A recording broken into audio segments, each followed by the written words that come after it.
oblast. Nastavljamo ovaj naš razgovor. Kapitane, vi ste pokrenuli u sklopu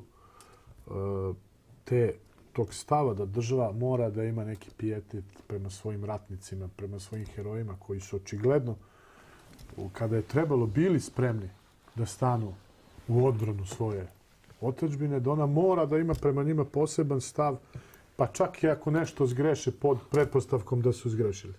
Recite nam nešto o toj vašoj nove inicijativi. Hoćemo li samo malo da se... Imam utisak da smo možda ostavili pogrešan utisak na gledalca do sada, jer izgleda kao da napadamo vojsku.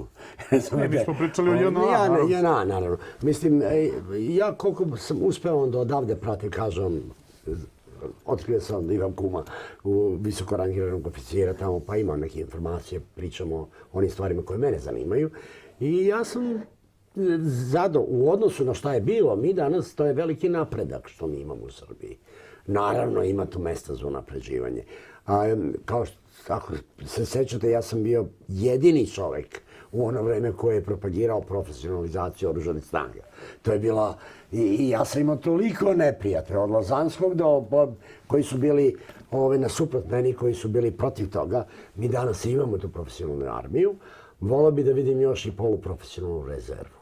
Tako da svaki civil, da vi možete da jedno veče u nedelji, ali čitavog života, do svoje 60. godine, 50. godina, na primjer, da možete da jednom u 2 nedelje, na primjer, odete u kasarnu i da imate tamo neku obuku, da imate tamo da pogledate noviju tehnologiju, da vidite što se dešava.